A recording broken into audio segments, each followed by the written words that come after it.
हाय दोस्तों, कैसे हैं आप सभी। मैं डॉक्टर अनव्यास फिर से अपने YouTube चैनल पर आप सभी का स्वागत कर रहा हूं और आशा कर रहा हूं सभी ठीक है, मस्त एंजॉय कर रहे हैं। 12th मोस्ट इंपॉर्टेंट क्वेश्चन तक मैं आ गया हूं। 14 तक, केवल मात्र 14 तक अब अपन को जाना है और सीरीज के आखिरी 3 क्वेश्चन बचे हुए हैं। तो जल्दी से हमला बोलते हैं, सीरीज आगे बढ़ाते हैं। 12th क्वेश्चन बड़ा ही सिंपल सा क्वेश्चन है। कंप्लेंट हैंडलिंग क्या होती है और रिकवरी मैनेजमेंट क्या होता है। रिकवरी मैनेजमेंट जहां से पैसा डूब जाए या हमको किसी से रिकवरी करनी है, कुछ क्रेडिट पे दिया था, वहां से रिकवरी की बात हो रही है। तो अंडरस्टैंडिंग कंज्यूमर की जो कंप्लेन है या कस्टमर की कंप्लेन है, उसको सबसे पहले हमको कुछ पॉइंट्स है उसके याद रखना होता है। जैसे कंप्लेन का मीनिंग क्या है, कंप्लेन हैंडलिंग के बेनिफिट क्या है, ये एडवांटेजेस क्या हैं, इस तरीके से क्वेश्चन पूछा जाता है। और आइडियल कंप्लेन हैंडलिंग का प्रोसीजर पूछ लेगा ज़्यादा से ज़्यादा।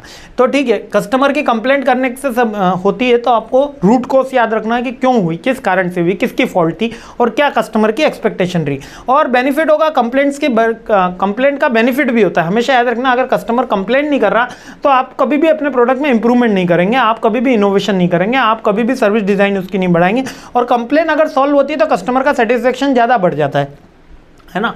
जैसे कि ऑस्ट्रेलिया को हार के हम जीते तो मज़ा ज़्यादा आया। अभी वर्ल्ड कप में ऑस्ट्रेलिया ने हराया था वर्ल्ड कप में, है ना, वो 50-50 वाला, और यहाँ पे हमने ऑस्ट्रेलिया को हराया तो मज़ा ज़्यादा आया ना। Revenge is more sweet.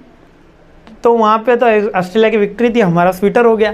तो अब कंप्लेंट हैंडलिंग की प्रोसेस होती है। सबसे पहले एक एक्सेसिबिलिटी होती है, यानी कि आप एक्सेस कर सकें, या तो वो सोशल मीडिया से कर रहा है या आपके पोर्टल से कर रहा है या फ़ोन कॉल या ईमेल, एक कंप्लेंट कर रहा है। फिर हमको उसको एक्टिवली लिसनर करना होता है।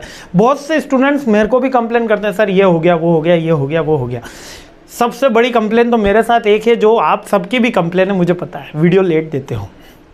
अब इसका भी एक आपको फंडामेंटल रीज़न बता देता हूँ, है ना। मतलब बहुत कम मौक़ों पे मैं इस पे एक्सप्लेनेशन देता हूँ, लेकिन फंडामेंटल रीज़न यही है कि हम अंतिम प्रहार में हमेशा रिसेंट ट्रेंड को भी शामिल करते हैं। हम हमेशा इंटरनल के भी एग्ज़ाम के जो पेपर्स होते हैं उनको शामिल करते हैं और डिफरेंट कॉलेजेस के शामिल करते हैं। तो ये इंटरनल के पेपर आपके कब हुए इस बार 4th सेमेस्टर वालों? आप भी दिल पे ईमानदारी पे हाथ रख के बताओ। बहुत से कॉलेजेस में तो हुए भी नहीं, है ना। पर कुछ कॉलेजेस में हुए तो उनके पेपर तो हमको चाहिए थे, उनको एनालिसिस करने में कुछ टाइम तो लगेगा। और सेकंड थिंग, मैं सारे सब्जेक्ट पढ़ा रहा हूँ, है ना। एमबीए के एक भी ऐसा सब्जेक्ट नहीं है जो छोड़ रहा हूँ। हाँ, हेल्थ केयर सिस्टम वाले बच्चे थोड़ा नाराज चल रहे हैं कि वो एमबीए पूरा छूटा हुआ है, बाकी फिर भी मेरे पास 62 सब्जेक्ट्स हैं। अभी करीबन हमारे पास जो 19 सब्जेक्ट्स के ऑनगोइंग वीडियोस चल रहे हैं, 1 बाय 1। तो ऑलमोस्ट हम कुछ ना कुछ अपलोड करते रहते हैं, ऑलमोस्ट डिफरेंट स्ट्रीम्स में अपलोड करते रहते हैं। तो उसके लिए पहले मेरे को भी पढ़ना होता है। ऐसा तो नहीं है कि आईटी से तुरंत मार्केटिंग में जंप करूँगा तो सारी चीज़ें हो जाएंगी, लेकिन कोशिश चल रही है ना।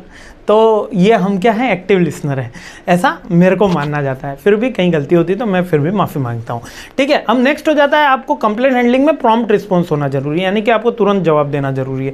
नेक्स्ट, प्रॉब्लम सॉल्विंग होना जरूरी है कि आपको जो कंप्लेंट आई है उसका सॉल्व करो ना यार। B2B के लेक्चर्स मांगे तो 2 बच्चों को देने की कोशिश चल रही, लेट है लेकिन कर तो रहे हैं। और फिर फॉलो अप करो कि आपकी ये ग्रीवेंस सॉल्व हुआ कि नहीं हुआ। तो सबसे पहले कंप्लेंट हैंडलिंग का प्रोसेस क्या है, एक वो आपको कंप्लेंट फाइल करेगा, आप उसके रूट कॉज आइडेंटिफाई करो, उसको एक्टिव लिसनर बन के, फिर उस पर रेस्पॉन्स करो, रेस्पॉन्स करने के बाद प्रॉब्लम सॉल्व करो और फॉलो अप। अब इसके अंदर कोई 7 डेज, 9 डेज, 45 डेज वाली रामायण नहीं है, क्योंकि वो ग्रीवेंस हैंडलिंग में आती है। कंप्लेंट हैंडलिंग में इस तरीके का कुछ रहता नहीं है, कंपनी टू कंपनी चीज़ें वेरी होती है। अब नेक्स्ट होता है रिकवरी मैनेजमेंट। रिकवरी मैनेजमेंट क्या होता है, empowering employees, train your employees to effective complaint handling techniques equipped with the authority to resolve the issues effectively, taking responsibility, transparency, extra mile. अब रिकवरी मैनेजमेंट भी एक तरीके से कंप्लेंट हैंडलिंग का department है। अब रिकवरी 2 तरीके से हो सकती है, या तो आप कंप्लेंट की रिकवरी कर रहे हो, कंप्लेंट को हैंडलिंग कर रहे हो, या आपका कोई क्रेडिट लॉस हो गया है उसकी रिकवरी चल रही है। तो बेसिकली इसमें एम्प्लॉय का मेन रोल रहता है। तो केवल इसकी डेफिनेशंस अपन को याद रखनी है। नेक्स्ट, पॉजिटिव इंपैक्ट क्या होगा कंप्लेंट, केवल रिकवरी मैनेजमेंट का 2 नंबर से ज़्यादा नहीं आता है, आज तक तो आया नहीं, आगे प्रभु की इच्छा, इसलिए अभी थोड़ा सा उसको ऑमिट किया है मैंने। नेक्स्ट, पॉजिटिव इंपैक्ट क्या होगा कंप्लेंट हैंडलिंग का, कस्टमर सेटिस्फेक्शन बढ़ेगा, ग्रोथ बढ़ेगी, ब्रांड इमेज बढ़ेगी, है ना, लॉयल्टी बढ़ेगी और अपॉर्चुनिटी बढ़ती है नेक्स्ट के लिए। इसके साथ ये सब क्वेश्चन कंप्लीट हो जाता है। आगे वाले वीडियो पे मिलते हैं और सीरीज़ आगे बढ़ाते हैं। जय हिंद।